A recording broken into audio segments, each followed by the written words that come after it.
বিচার বিচার বিচার চাই, খুনি হাসিনার বিচার চাই, এইভাবে তারা বিভিন্ন ধরনের প্লাকার্ড, ফেস্টুন, ব্যানার নিয়ে আসছেন।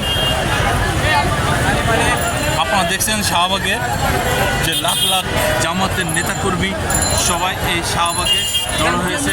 আজকে 5 আগস্ট হাসিনার পালানোর দিন, আজকে 5 আগস্ট দিল্লির দাসী শেখ হাসিনার পালানোর দিন।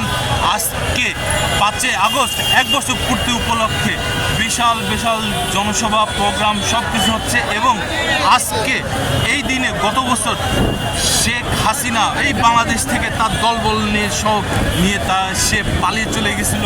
আজকের এই দিনে নতুন বাংলাদেশ এই জনগণ পেয়েছে। এবং শাহবাগে দেখেন বিশাল এক স্তম্ভ তৈরি করা হয়েছে, সবাই ফুল দিচ্ছে ওখানে।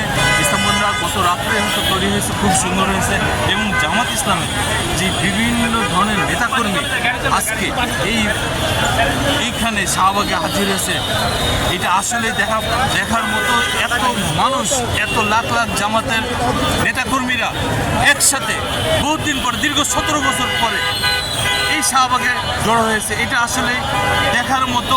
17 বছর কেউ দেখতে পারে নাই জামাতের নেতাকর্মীদের, জামাতের জনগণদের, কেউ কাউকে দেখতে পারে নাই। কারণ শেখ হাসিনা তাদের রাজনীতি করতে দেয়নি, তাদের বের হতে দেয়নি, বিভিন্ন ধরনের অত্যাচার, নিপীড়ন, জুলুম সব চালিয়েছে।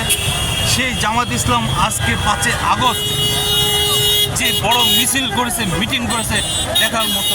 এত লাখ লাখ জনসমাবেশ আসলে দেখা যায় না। 5 আগস্টের জামাত আজকে তাদের আমি দেখে সত্যি আবির্ভূত যে জামাতের এত নেতাকর্মী এই শাহবাগে অবস্থান করছে। দিল্লির দাসী শেখ হাসিনা আজকে বাংলাদেশ থেকে গত বছর এই 5 আগস্টে পালিয়ে চলে যায়। তারপর থেকে এই নতুন বাংলাদেশের গঠন আমরা দেখছি।